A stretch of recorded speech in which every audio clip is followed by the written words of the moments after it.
할렐루야. 다음 주일날은 무슨 주일이죠? 추수감사절 예배를 드리는 날입니다. 근데 오늘 왜 또 6월절 얘기가 나오느냐면요, 이스라엘 3대 절기가 있어요. 6월절, 77절, 그 다음에 장막절입니다. 장막절을 연결시키기 위해서 제가 오늘 줄 6월절 얘기를 꺼냈습니다. 자, 감사하는 절기 예배가 다음 주입니다. 물론 매주마다 우리 감사하는 절기 예배지만은 하나님이 우리에게 원하는 가장 기본적인 것이 하나 있습니다. 뭔가 감사하더라고요. 감사. 시편 50편 23절의 기록을 보면 감사로 제사하는 자가 하나님을 영화롭게 하리로다라고 했습니다. 우리가 정말 감사하는 마음으로 예배자가 되었는가? 아니면 몸은 와 있는데 마음은 딴 곳에 가 있지 않는가? 하나님은 우리의 겉모습을 보는 게 아니라 우리의 중심을 보신다고 말씀하셨습니다. 우리 중심이 오직 하나님께 신령과 진정으로 예배하는 저와 이름 되시기를 주의 이름으로 축원합니다. 우리는 감사가 뭡니까? 구원의 감격과 구원의 감사가 내게서 살아있어야 저와 여러분의 몸에서 감사가 늘 넘쳐 나오게 되어 있습니다. 나를 구원해 주신 예수님의 은혜를 기억하시고 감사하는 우리 새날 식구들이 되시기를 주의 이름으로 축원합니다. 제가 지금 식구라고 말을 썼습니다. 식구하고 가족은 어떻게 다를까요? 같은 말 같은데도요, 전혀 다른 말입니다. 그럼 식구와 가족을 어떻게 말을 하면 가장 쉽게 우리가 이해할 수 있을까? 가족이라는 의미를 한번 살펴보자고요. 가족이라는 의미는 그래요. 함께 살지 아니할지라도 같은 혈통을 가진 사람을 가족이라고 말을 합니다. 그럼 식구는 뭐냐고요? 식구는요, 같은 혈통은 아닐지라도 한 지붕 아래서 한 솥밥을 먹고 사는 사람을 식구라고 말을 합니다. 그럼 저와 여러분들은 무슨 관계예요? 식구입니다. 그건 그러겠죠. 우리 집에서 한 번도 목사님 식사도 안 했는데 왜 식구냐고요? 우리 친교 때 식사하시잖아요. 그래서 우리는 저와 여러분은 식구입니다. 그러면 식구들은 다투지 않고 살 수 있을까요? 안 다투고. 식구들도 여전히 다투며 살아갑니다. 그런데 그들의 다툼이 혐의진 다툼이 아니에요. 이제 칼로 뭐 베듯이? 물 자르듯이. 언제 그랬냐고 금방 돌아오고, 다투다가 그냥 집을 뛰쳐나가지만은 또 언제 내가 다투고 나갔냐고 슬그머니 들어와도 너 왜 들어왔냐고 컴플레인 하지 않고 그냥 품어주는 게 우리 식구입니다, 여러분. 자, 우리들은 새날교회라는 한 공동체에서 적어도 일주일에 한 번의 식사를 같이 나누고 있어요.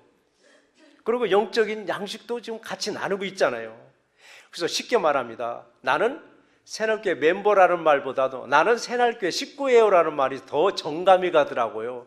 그런데 우리 한국말이 영어만 한국말 막 섞어서 쓰는데 새날 식구라는 말은 순수한 한국말이더라고요. 우리 새날 식구 여러분, 왜 저와 여러분들은 한 식구인 줄 믿습니다.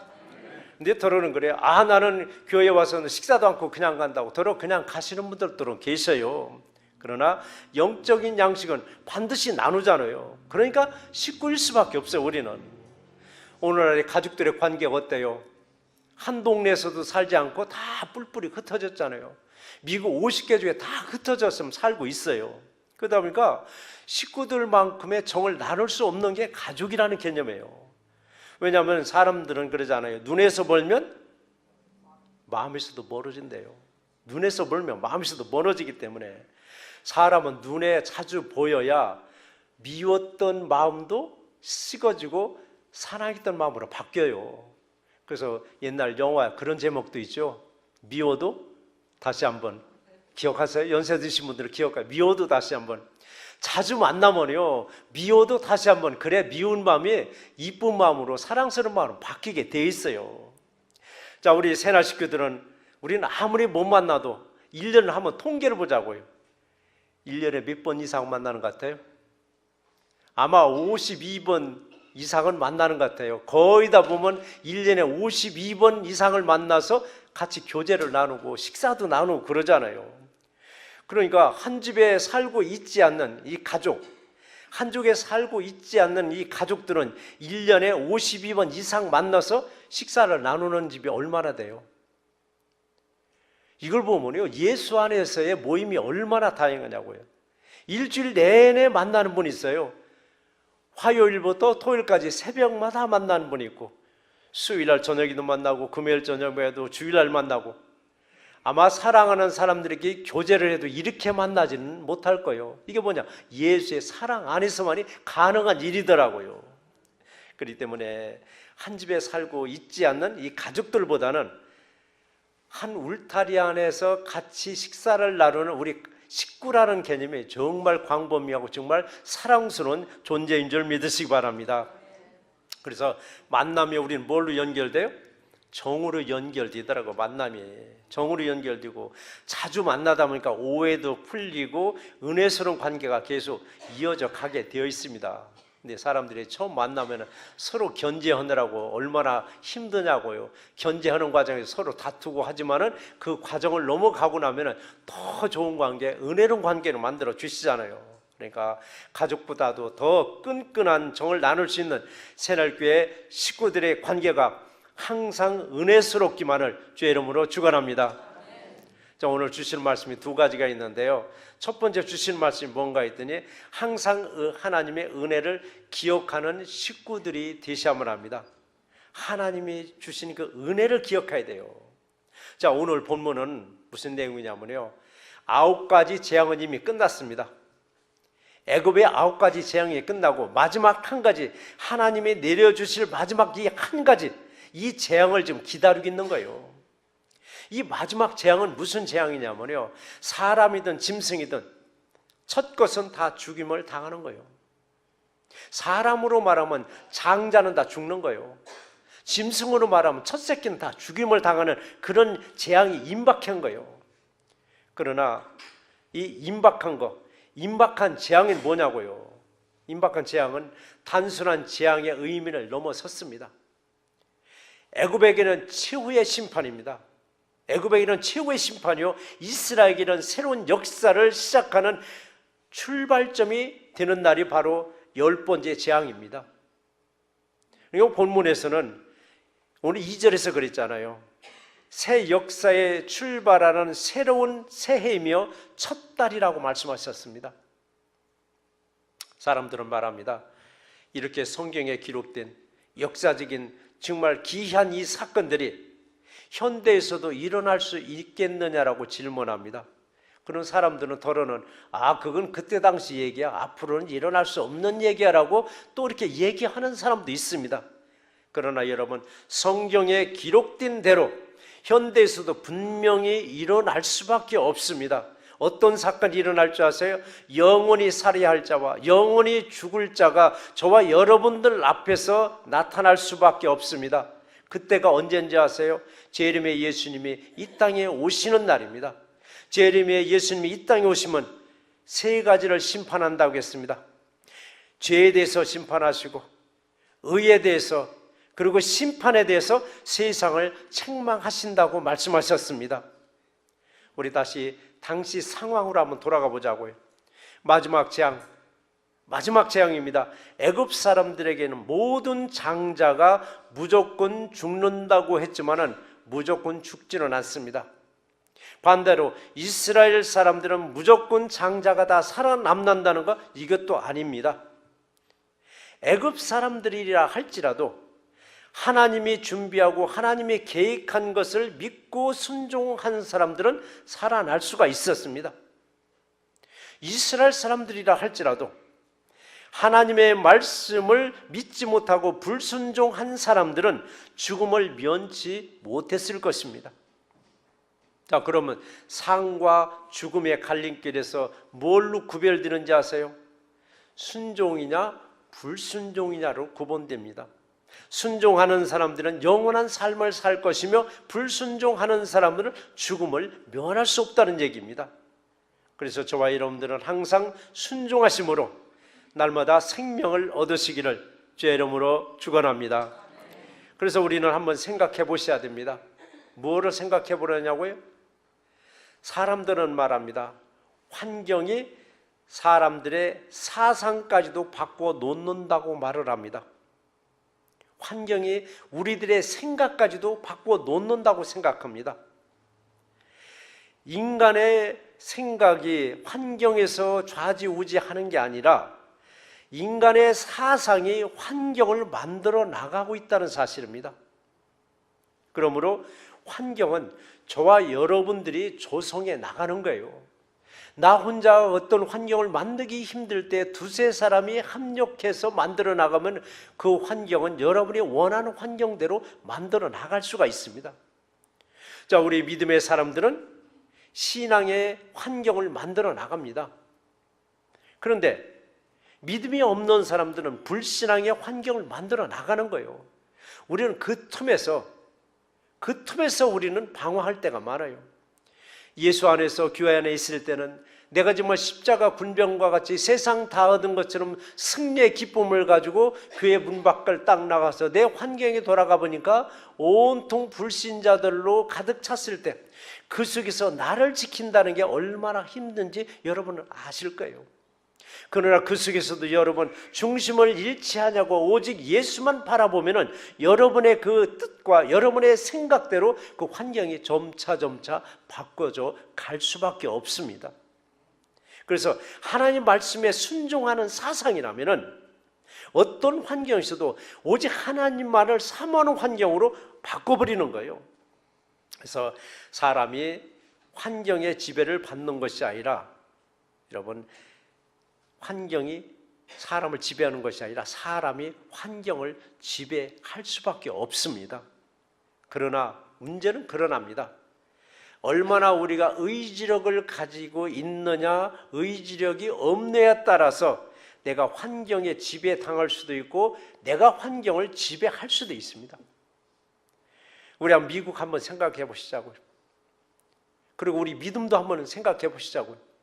우리 믿음이 핍박을 받았을 때 여러분 믿음이 바로 섰고 믿음이 성장했습니다. 연세 드신 분들은 어렸을 때 팽이 한번 다 돌려봤을 것이에요. 얼음판에서 팽이는 때려야 됩니다. 맞아야 돌아갑니다. 많이 때리면 때릴수록 팽이는 신나게 돌아갑니다. 그런데 때리다 말고 아이고 팽이 아프지 하고서 천천히 때리고 아예 안 때리면 팽이는 돌다가 그냥 주저앉고 말아버리는 거예요. 우리 환경도 마찬가지예요. 미국이 얼마나 우리 믿음의 환경을 만들어 놨느냐고요.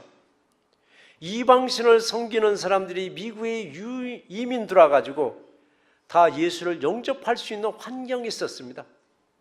그런데 이 환경 속에서 계속 부패되고 폐역한 일들이 많이 벌어지니까 하나님은 이 땅에 어떤 환경으로 핍박을 하는 환경으로 좀 만들어 가고 있습니다. 사람들은 미국이 기독교 국가라고 말합니다. 이건 옛날 얘기입니다. 이제 믿는 사람들이 핍박을 당하는 나라로 미국이 바뀌어져 가고 있습니다. 그런데 어느 사람은 이걸 놓고 한탄하는데 한탄할 일이 아닙니다. 하나님이 미국을 얼마나 사랑하시길래 미국을 다시 세우시려고 이렇게 핍박을 하고 있는가? 여러분 핍박을 받고 있다는 것은 다시 우리가 회복할 수 있다는 것을 보여주는 거예요. 그러니까 미국 이 땅이 정말 핍박 당하고 있는 거 여러분은 은혜로 여기시고 거기에 감사하실 때 우리의 믿음을 통해서 이 땅이 다시 한번 말씀과 예배와 찬송과 기도가 다시 회복되는 놀라운 역사가 이 땅에서 임할 줄 믿습니다. 그래서 여러분 새날교회는 어떤 환경에 있을지라도 오직 주 예수님만을 섬기는 믿음으로 승리하시기를 주의 이름으로 축원합니다. 자, 여러분들은 새날 식구라고 나는 새날 식구라고 어디 가서 자신 있게 말할 수 있죠? 자신 있게 말할 수 있어야만 됩니다. 나는 새날 식구라라고 여러분 새날 식구라고 말할 수 있다는 건 뭐냐? 한솥밥을 먹고 있는 거예요. 근데 한솥밥을 먹고 살다 보니까 체질도 닮아가더라고요. 체질이 닮아가는 거예요. 왜 체질이 닮아가는가 했더니 동일한 반찬, 동일한 음식을 먹다 보니까 비슷하게 맞춰져 가는데 우리의 체질은 누구의 체질로 맞춰가는가 했더니 예수님의 체질로 맞춰가고 있더라고요. 우리 신앙은 왜 가지고 있는가? 예수님을 닮아가기 위해서 신앙생활 하는 거예요. 예수님을 닮기 위해서. 또 영적으로 동일한 양식을 먹다 보니까 신앙적인 면에서 서로가 닮아가는 거예요. 자, 저희 교회가 은사주기는 아니잖아. 은사주의. 근데 은사주의적인 신앙을 가져온 사람들이 여기서 같이 신앙생활을 하다 보니까 어느 순간에 우리와 같이 말씀으로 같이 맞춰져 가는 거예요. 그래서 강단에 매주마다 목사를 안 바꾸는 이유가 뭐냐면은 한 가지 양식을 계속 주시기 위해서 그럽니다. 세상 같으면 강단에 바꾸는 거예요. 이번 주는 어느 유명한 강사, 다음 주는 어느 유명한 강사. 그러다 보면 체질이 천차만별되는 거예요. 그래서 교회에서는 꼭 담임 목사의 말씀을 중심으로 계속 선포하는 게 뭐냐? 체질화시키는 거예요. 체질화시키기 위해서 그러는 겁니다. 여러분 새날식교는 동일한 사상을 가졌습니다. 동일한 체질도 서로가 좀 닮아가고 있어요. 누굴 닮느냐고요? 저를 닮는 게 아니라 예수님을 좀 닮아가고 있는 과정인 줄 여러분 믿으시기 바랍니다. 제가 오늘 시간에 사상이라는 말을 좀 몇 가지 썼습니다. 몇 번. 제가 옛날에 한국에서 제가 출판업을 했었어요. 그때 당시는요, 서술이 10% 내가지고 출판물에 사상이라는 말을 잘못 쓰면요, 오라고 그래요. 와서 조사받아야 돼. 너 불순한 사상을 가진 것 같다. 이 사상이 뭐냐고. 내 생각이요, 견해요, 내 판단력인데 이걸 언제든지 꼭 주체 사상으로 연결돼 가지고 그때는 사상이라는 말을 쓰지도 못했어요. 러시아 작가 맥심 고리키라는 사람이 있어요. 그 사람 작품은 참 순수해요. 근데 그 양반 작품은 몰래 출판돼가지고 몰래 읽어야 돼요. 작품이 불순한 게 아니라 작가가 불순하다가 가지고 그 작품조차도 그냥 매도해버리는 그런 시대에 있었습니다. 자, 우리는 누구의 사상이요? 예수님의 사상을 지금 닮아가고 있는 중에 여러분. 그러니까 오늘 말씀처럼 이스라엘 민족들은 하나님이 베푸셨던 그 은혜를 기억하고 순종하면서 어린 양을 잡을 때 가족들을 위해서가 아니라 식구들을 위해서 준비하라고 했습니다. 제가 서두에 말씀드렸죠. 가족과 식구의 관계를. 자, 식구는 혈통을 나눈 사람들이 아니에요. 한 지붕 안에서 한솥밥을 먹는 사람들을 식구라고 말하잖아요. 그러니까 오늘 양을 잡을 때도 식구들을 위해서 준비하라고 했습니다.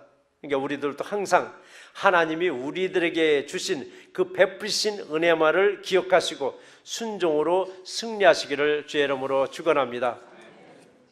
자, 우리 또 감사도 한번 생각해 보시자고. 다음 주이니 땡스기빙, 감사 예비잖아요. 다음 주가. 자, 감사는 성공했을 때, 내게 좋은 일만 있었을 때 누가 시키지 않아도 떼땡큐 해요. 하나님 감사, 예수님 감사, 성령님 감사 막 나가요. 좋은 일만 있으면은 이거 당연한 거고. 자, 그런데 진짜 감사는 언제 나와요? 진짜 감사가 나와야 돼요. 좋지 못한 일을 맞이했는데도 불구하고 내 입에서 하나님 감사합니다. 실패를 했는데도 불구하고 하나님 감사합니다. 요 선에서 실패해 줘서 얼마나 감사한지 모르겠습니다. 여러분, 그 감사가 진짜 감사한 거예요. 이 감사가 나오는 사람은 어떤 사람인 줄 아세요? 하나님의 은혜를 기억하는 사람들이에요. 하나님의 은혜를 기억하는 게 다 감사한 거예요. 망해도 감사가 나오는 거예요. 그래서 저희 교회는요, 폐업 예배 드리는 교회입니다. 뱅크랍에서 지금 쫓겨날 판인데도 저는 쫓아가서 예배 드리라고 그래요. 그럼 화를 벌컥 내지만서도 벌컥 내다가도 말씀을 들어보니까 그래요, 예배 드릴게요. 왜? 개업 예배 드릴 때는 얼마나 은혜스럽게 예배 드렸어요. 근데 망했다고, 기분 나쁘다고 하나님께 감사 예배 안 드리면 너는 진짜 감사를 모르는구나. 그래서 우리는 폐업 예배 드리는 교회가 저희 교회밖에 없어요. 이게 우리는 진짜 감사가 나와야 됩니다. 항상 하나님의 은혜를 기억하는 우리 새날교회 식구들이 되시기를 주의 이름으로 축원합니다. 자, 두 번째 주시는 말씀 뭔가 했더니 어떤 재앙에서도 하나님의 보호를 받는 식구들이 되시면 됩니다. 어떤 재앙에서도 하나님의 보호 아래 있다는 걸 뭔가 했더니 육신 하나 보존하는 게 보호가 아니에요. 보호받는 게 영원한 생명이 보장된 것이 여러분 하나님의 보호받는 거예요. 영원한 생명을 보장받으셔야 돼요. 우리 다시 바로 왕에 가보자고요. 자, 바로 왕이 강팍했다라고 했습니다. 근데 바로 왕이 강팍한 것은 하나님이 여러 번 말씀하셨어요. 하나님이 바로 왕을 강팍게 하셨느니라라고. 어쨌든 이 강팍해진 바로 왕 때문에 애굽의 모든 장자가 죽임을 당하는 비참한 결과를 이제 맞이하는 거예요. 그런데 하나님의 백성들, 이스라엘에게는 이러한 재앙을 피할 수 있는 길을 딱 준비해 놓으신 거예요. 피할 수 있는 길을. 근데 문제는 피할 수 있는 길을 준비는 해주셨는데 순종하느냐 불순종하느냐에 따라서 상과 죽음으로 딱 갈라지는 거예요. 순종이냐 불순종에 따라서. 그래서 여러분, 죽음을 피할 수 있는 길이란 뭔가 했더니 말씀에 순종해야 합니다.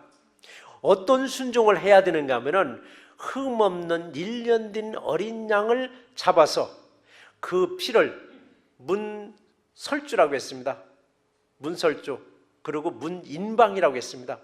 문지방과 문틀에다가 그 피를 바르라. 그 피가 발려있는 집은 사망이 그 집을 넘어가리라. 그냥 건너가리라라고 했습니다. 그러나 죽음이 딱 와서 보니까 피가 안 발라져 있으면 그 죽음이 바로 그 집 안에 들어가서 그 집의 장자가 죽임을 당하리라. 그 집의 동물의 첫 새끼가 죽음을 당하리라라고 했습니다. 여러분, 이게 믿어질 때 순종할 것입니다. 그러나 믿어지지 않으면 불순종할 수밖에 없어요. 근데 불순종도 그렇더라고요. 나 그거 안 믿어지는 거예요. 무슨 피 발랐다고 죽음이 넘어가고 죽음이 우리 집에 올 수 있느냐?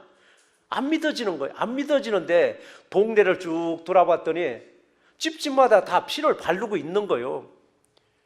다 바르네? 믿어지지 않더라도 뭐 돈 드는 거 아니니까, 어차피 양은 한 마리 잡아야 되니까 돈 안 드니까 나도 그냥 발랐어요. 발랐더니 내가 구원받더라 얘기입니다. 이게 환경에 따라서. 근데 10가구가 사는 집에 한 두서너 집만 바르고 나머지는 안 발랐다. 에이, 그래? 이거 믿을 수 없다고? 안 발라요? 안 발라면 환경 때문에 자신도 죽을 수밖에 없는 거예요.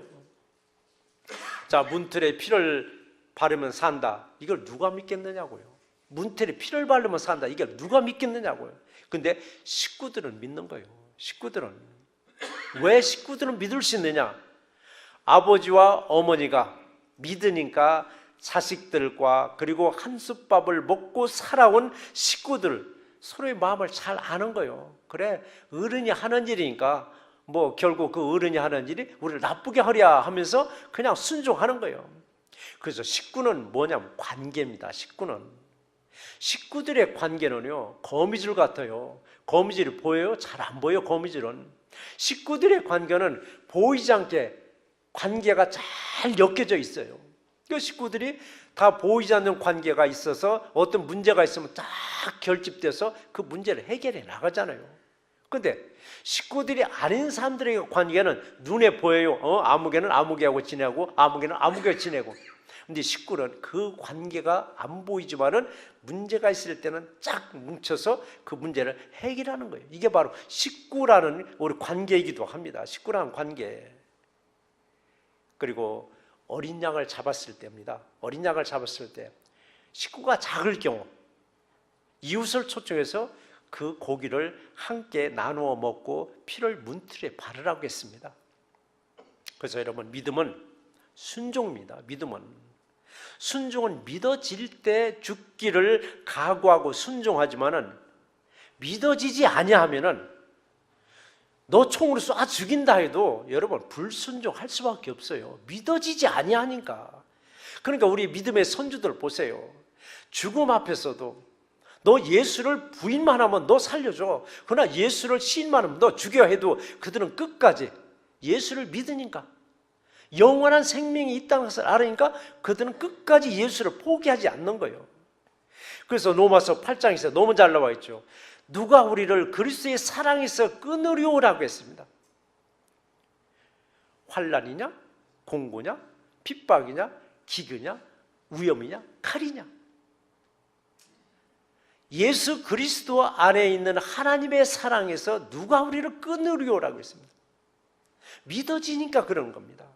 믿어진가 끝까지 순교할 수 있었던 것은 믿어지기 때문에. 근데 이 믿음은요, 믿음에서만 있는 건 아니더라고요.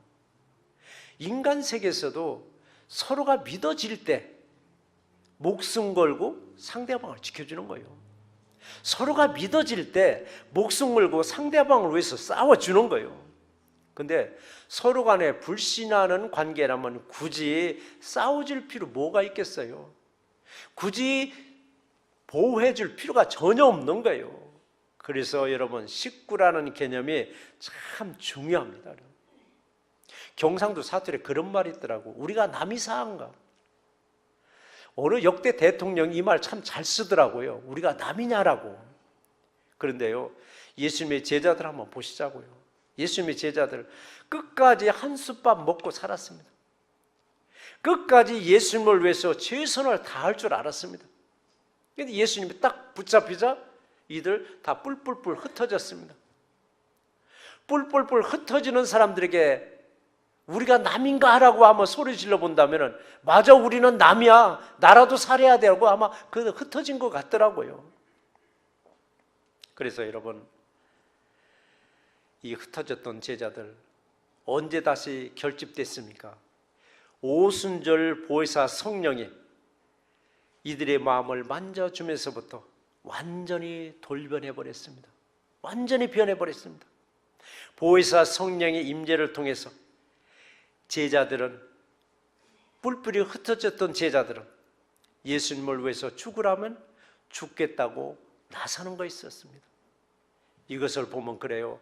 아무리 척박한 땅이라 할지라도, 또 사람으로 본다면 저 사람은 도저히 구제불능이야, 저 사람은 아니야 라고 할지라도 믿음의 사람들이 믿음의 환경을 이렇게 만들어 나갈 때 쓸모없어 보이던 그 사람이, 쓸모없어 보이던 그 땅이 옥토밭으로 변화되어 가고 있는 거예요. 그런데 저 사람은 도저히 구제불능이야 라고 하는 사람이 먼 길에 있는 줄 알았더니 항상 내 식구들 중에 있고 내 가족들 중에 있더라고요. 그 중에서도 가장 가까운 자식이나 부부관계에서 꼭 그런 일이 일어나더라고요. 그래서 여러분, 신앙생활을 해가면서 계속 내게 걸림돌이 되어지는 식구나 가족들이 있을지라도 여러분, 끝까지입니다. 끝까지 버리지 마시고 끝까지 기도하면서 인내하고 기다리라면은 반드시 변화되는 역사가 임할 줄 믿습니다. 다시 한번 또 본문 또 가보겠습니다. 자, 430년입니다. 430년이란 기나긴 노예 생활을 마치는 날, 애굽에게는 최후의 심판과도 같았지만은 반대로 이스라엘에게는 해방의 날을 맞이해야 하는 거예요. 해방의 날을 맞이할 준비를 하면서 이들은 하나님께 감사와 하나님께 은혜만을 기억하면서 이날 밤 온 식구들이 모여서 숨막히는 듯한 아주 긴장된 시간을 좀 보내고 있습니다. 폭풍 전야와도 같은 그런 긴박한 날 저녁이었습니다. 이들이 노예에서 해방되려면 뭐가 필요하다고 했냐면 생명의 피가 필요하다고 했습니다.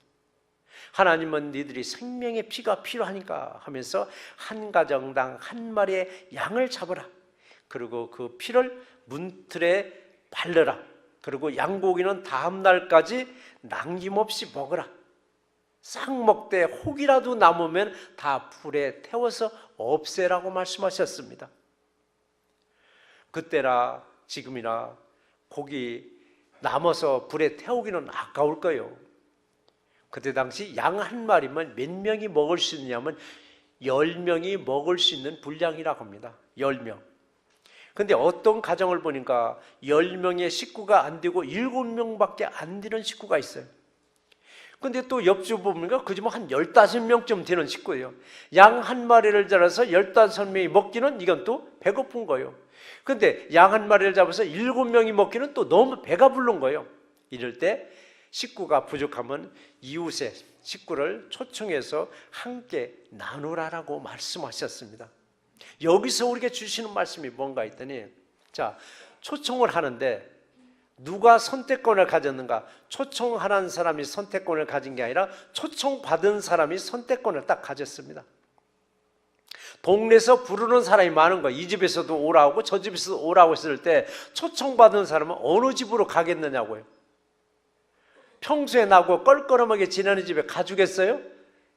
아니요. 나하고 평소에 관계가 좋은 집을 찾아갈 수밖에 없습니다. 좋은 집을 찾아가서.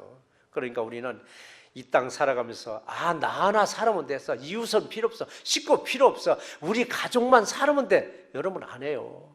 이웃들도 내 식구처럼 관계를 잘 맺어 나갈 때, 정말 어려움이 있을 때 누구를 도와줘? 나를 도와주는 거예요. 그래서 이웃들과 관계도 항상 은혜로운 관계로 맺어 나가세요. 항상 이웃들과의 관계가 무슨 관계? 식구라는 관계로 늘 맺어 나가는 새날교회 되시기를 주의 이름으로 축원합니다.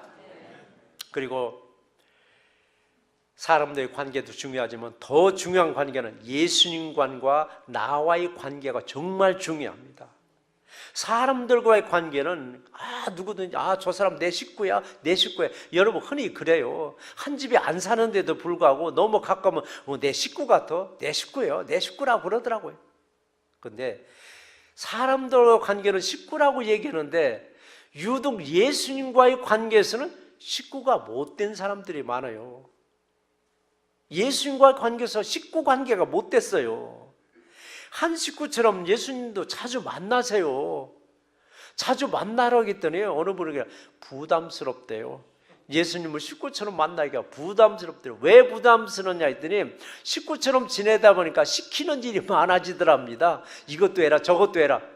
여러분 식구처럼 여기서 예수님이 이거 해라 저거 해라. 여러분 복 받는 길 중에 하나인 줄 믿으시기 바랍니다. 그게 부담스럽다 하면은 예수 애당초부터 배반하고 그냥 세상으로 나가는 게 나아요. 예수 믿고 뭔가 일감 주었을 때 이게 여러분 축복인 줄 믿으시기 바랍니다. 그렇기 때문에 예수님을 필요할 때만 만나지 마시고 항상 만나서 예수님과 한 식구처럼 지내세요. 어떻게 한 식구처럼? 하나님의 말씀으로 한 식구처럼 지내시라는 얘기예요. 이제는 금년도 점점 뉘언년 넘어가요. 1월 달부터 창세기부터 읽기 시작한 거 이제 노마서 들어갔잖아요. 노마서 하다 보면 계시록 끝날 와요. 재작년부터 작년부터 시작해서 작년에 1독했고 이번에 2독하자고 했어요. 하나님 말씀을 읽을 때 나도 모르게 예수님과 한 식구처럼 여겨지는 거예요. 한 식구가 됐을 때 그 보이지 않는 관계를 통해서 예수님이 우리를 보호해 주시고 예수님이 우리를 의로운 길로 인도해 주셔요. 그런데도 부담스럽다고 여기면 안 되죠. 예수님의 관계가 정말 한 식구처럼 여겨질 때 어떠한 재앙에서도 여러분 보호해 주십니다. 어떠한 문제에서도 의로운 길로 인도함을 받는 우리 새날교회 식구들이 되시기를 주의 이름으로 축원합니다. 오늘 말씀을 정리해 보겠습니다. 자, 저와 여러분들은 혈통으로 나눈 가족은 될 수가 없습니다.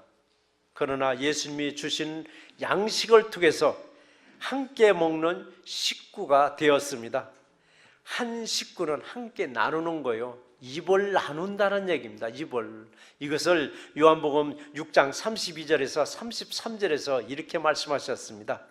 아버지께서 너희에게 하늘로부터 참떡을 주시나니 하나님의 떡은 하늘에서 내려 세상에 생명을 주는 것이니라 라고 말씀하셨습니다. 우리들은 항상 육신의 떡을 먹습니다. 그리고 하늘에서 내려주는 영의 양식, 말씀의 떡이며 그리고 영생의 떡을 먹을 때 혼자 먹지 마시고 이웃들과도 식구처럼 여기고 풍성하게 나누는 우리 새날 식구들이 되시기를 주의 이름으로 축원합니다.